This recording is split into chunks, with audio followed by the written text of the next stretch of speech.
Surga pun kalau sendiri tidak nyaman. Itulah sebabnya Islam menganjurkan kita silul arham, sambungkan persaudaraan. Maka merugi orang yang baik ibadahnya, ibadah bahdanya bagus, sholatnya baik, jamaahnya baik, tahajudnya baik, tadarusnya bagus, tapi tidak ada yang senang. Kalian bukan orang yang baik. Ada orang begitu, Pak. Hitam jidatnya, soleh Pak, bagus, tapi sayang dalam komplek tidak ada yang senang. Depan rumahnya musuh gara-gara parkir, sebelah kanan rumahnya musuh gara-gara got, sebelah kirinya musuh gara-gara tanaman, belakang rumahnya musuh gara-gara sampah. Orang seperti ini kalian bukan orang hebat. Orang hebat itu orang yang banyak manfaatnya buat orang lain. Orang yang hebat itu orang yang bagus akhlaknya kepada sesama manusia. Kenapa kita ketika salam selesai sholat, assalamualaikum warahmatullah, ke kanan, ke kiri? Itu jaminan bagi kita orang yang baik agamanya. Tenang bos, saya akan menjadi rahmat bagi kalian. Kiri, tenang, saya akan menjadi rahmat buat kalian. Kenapa ketika kita dianjurkan sholat berjamaah, diperintahkan kalian pakai sikat gigi, apalagi kalau subuh? Kenapa? Apakah sikat gigi kita sampai kepada Allah? Tidak, itu adab. Jangan kau ganggu tambang sampingmu. Bayangkan kalau tadi malam makan jengkol. Assalamualaikum warahmatullah. Sebelah sanamu, dia juga balik. Menguaplah kau. Bayangkan sampai mati dia ingat itu bau mulut kita. Itu adab. Kenapa ketika kita sholat jamaah dianjurkan pakai parfum? Apakah parfum sampai kepada Allah? Tidak, bukan itu tujuannya. Apa? Supaya bau badanmu tidak mengganggu orang yang berjamaah. Adab. Maka puncak dari semua ibadah itu dan ilmu adab. Dan ini adab yang baik menyambungkan ukhuwah persaudaraan. Poin pertama pengajian kita ini, jaga ukhuwah, jaga persaudaraan. Ini dekat-dekat pilpres kita umat Islam mulai dibodoh-bodohi.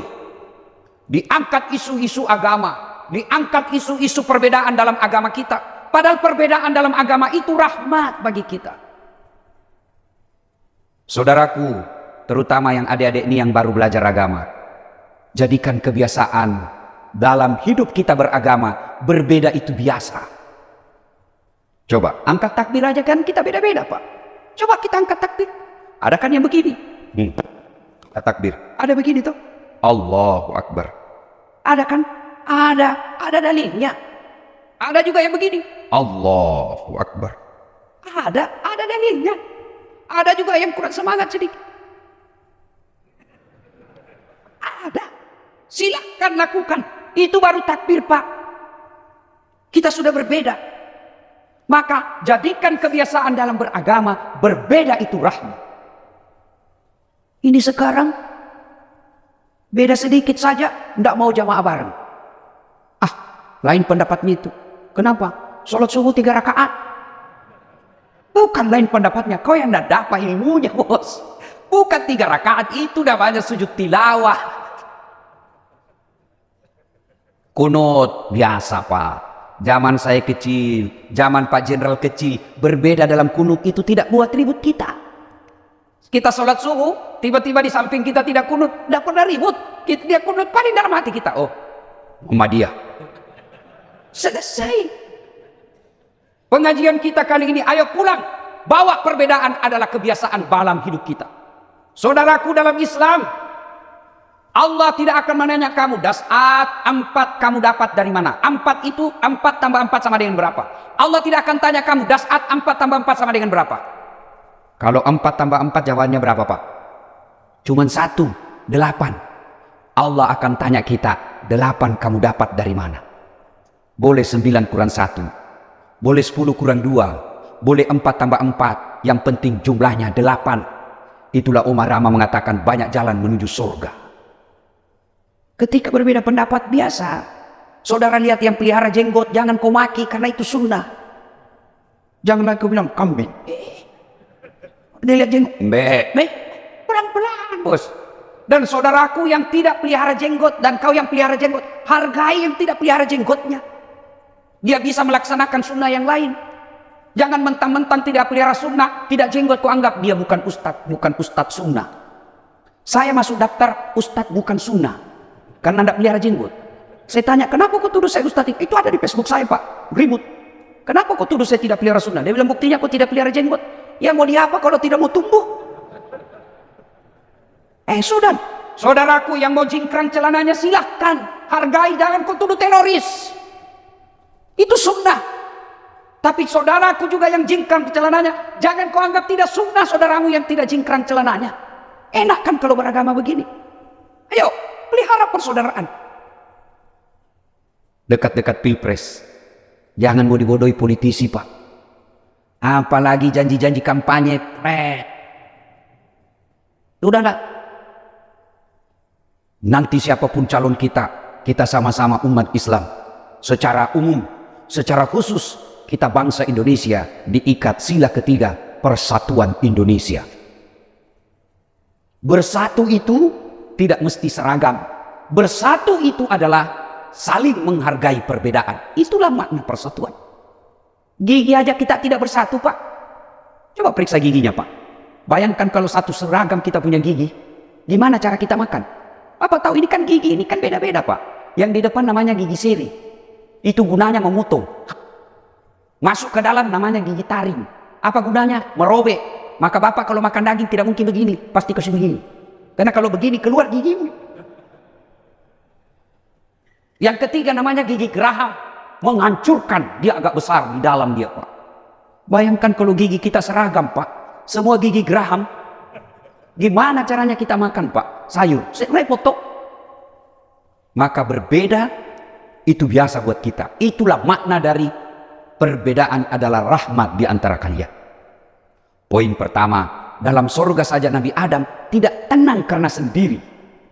Maka saudaraku, jangan kau selalu berbeda pendapat lalu kau tuduh orang bid'ah. Kau tuduh dia sesat, kau masukkan neraka. Mari kita ajak kita masuk surga. Dalam surga sendiri tidak nyaman. Maka ajak saudara-saudaramu masuk surga. Kalau kau lihat dia salah di bagian A, lihat bagian C-nya. Lihat C, lihat B-nya. Sana B, lihat D-nya. Cari segala sudut untuk melihat dia adalah saudaramu untuk berdamai. Jangan lihat perbedaannya. Lihat persamaan. Berikutnya, setelah diusir setan, maka Allah sampaikan Adam, semua yang ada di surga ini boleh kau nikmati. Satu yang tidak boleh, buah khuldi. Jangankan kau makan, dekat aja tidak boleh. Oh, setan tahu. Ini kelemahannya. Maka setelah diciptakan Siti Hawa, datanglah iblis. Tadi namanya jin. Setelah diusir dari surga, namanya iblis. Iblis yang menggoda manusia, Allah memanggilnya nama syaitan. Ini tiga ya. Biasa kita tidak bisa bedakan. Jin, iblis, syaitan. Jin marganya. Setelah dia membangkang tidak mau sujud karena sombong, maka dia disebut iblis. Iblis yang menggoda dan melakukan penyesatan kepada manusia namanya syaitan. Dia goda Adam. Gagal goda Adam, dia putus asa. Tidak. Dia datang goda istrinya. Hawa. Kau tahu kau dilarang makan buah khuldi? Tidak, pokoknya tidak tahu. Tidak boleh. Bodoh kau. Inilah kelemahannya perempuan. Selalu mau disebut awet muda. Bapak, kalau istrimu marah di rumah, puji, sanjung, caranya apa? Sayangku, kau makin muda aja saya lihat. Meskipun dia tahu bapak bohong, tapi dia tetap senang. Coba amalkan Pak. Ini kita laki-laki kan pelit betul memuji istri. Puji istri Pak. Saya tahu kita laki-laki ini sangat susah romantis mulutnya. Apalagi orang Medan. Kita ini orang Medan sama orang Sulawesi kan sama, keras suaranya, besar nada suaranya. Sama-sama besar suaranya orang Medan sama orang Bugis. Cuma bedanya orang Medan takut sama istrinya. Makanya ada disebut polisi Toba. Orang Sulawesi tidak takut sama istrinya, cuma istrinya lebih berani. Sanjunglah istri kita. Bapak-bapak ini kalau istri tetangga kuat betul menyanjung. Assalamualaikum Bu, gimana kabarnya Bu? Sehat-sehat ya Bu? Sama istri, gimana kabarmu? Wah, yang lebih parah lagi saya lihat kita banyak di medsos bertengkar suami istri. Rasa-rasanya tiada pekan tanpa pertengkaran. Bertengkar, hamil lagi. Bingung saya lihat Pak, curhat bertengkar. Sudah. Poin berikut yang kedua, ayo jangan pelit menyanjung istri. Bapak pikir bisa hebat karena jagonya bapak? Tidak, karena istri kita baik. Bapak pikir saya jago? Tidak, karena istri saya kasih tenang saya. Mana bisa saya ceramah kalau istri saya bikin gaduh? Lagi 5 menit saya naik ceramah subuh, tiba-tiba istri saya WhatsApp, kesetrum anakmu Ustaz. Mana bisa saya tenang? Maka benarlah ketika Rasulullah menyatakan, bukan bagian dari umatku suami yang tidak tahu menghargai istrinya. Ayo mulai hari ini Pak, Bapak sanjung istri. Cara menyanjungnya satu diantaranya puji dia. Bayangkan Rasulullah Pak, 11 istri beliau. Bapak berapa?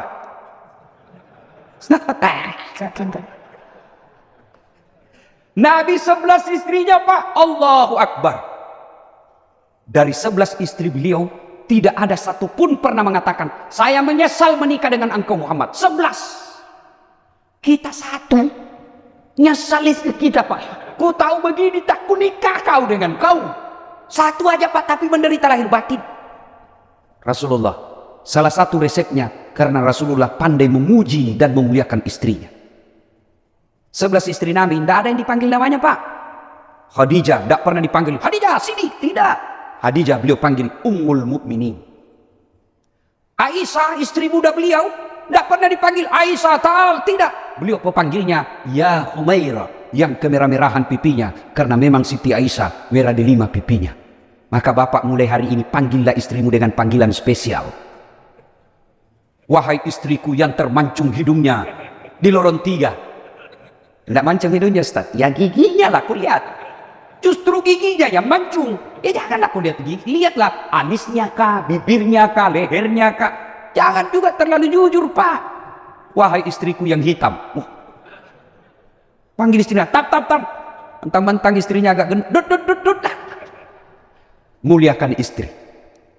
Ayo, bapak-bapak, mulai hari ini muliakan istri.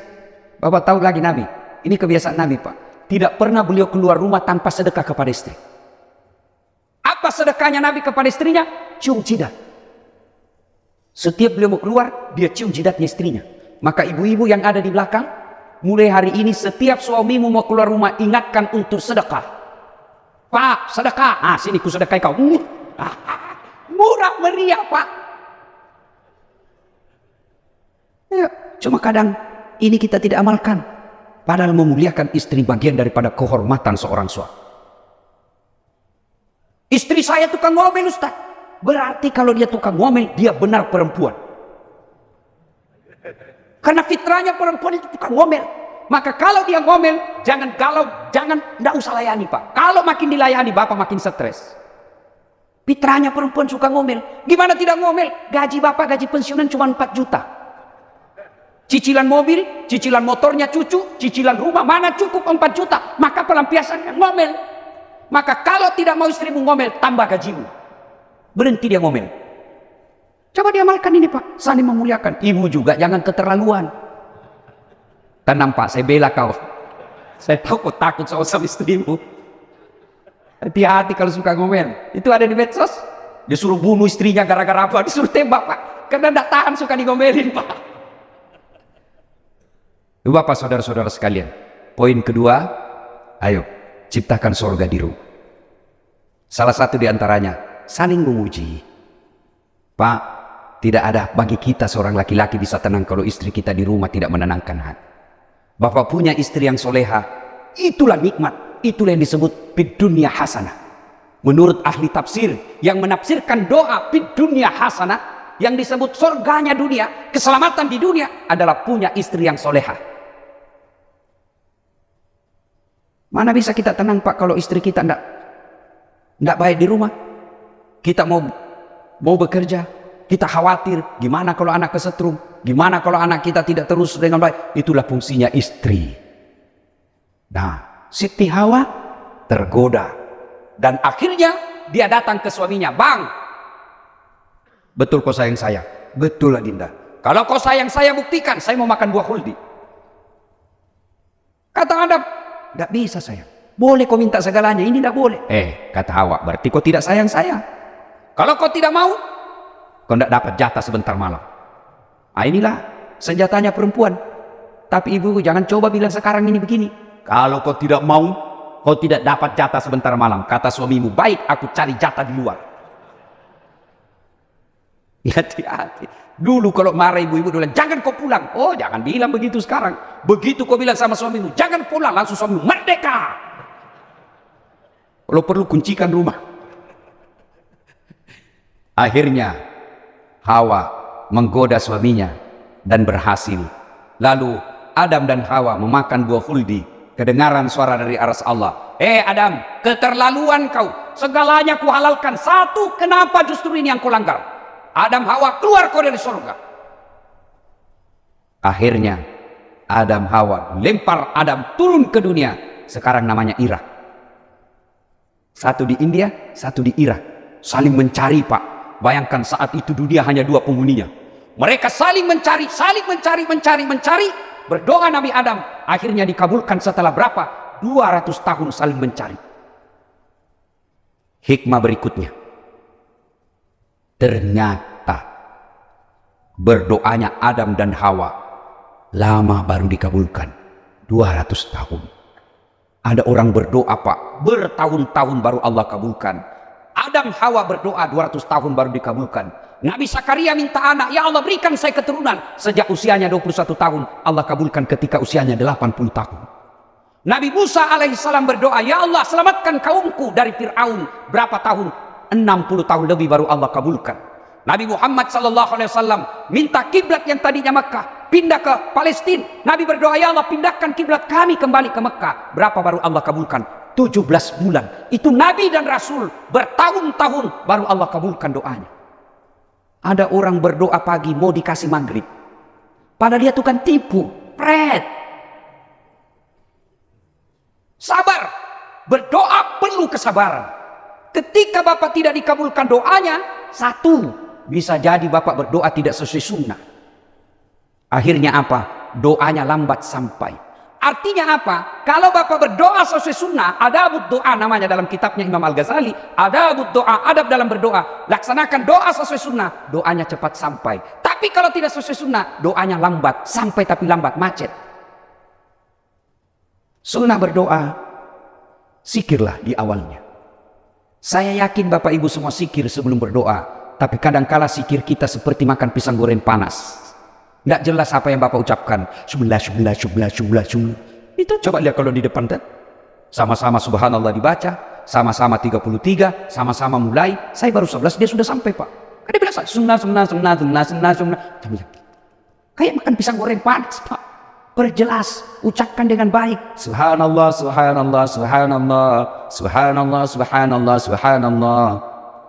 Alhamdulillah. 33. Itu sunnah. Sunnah menghadap ke kiblat.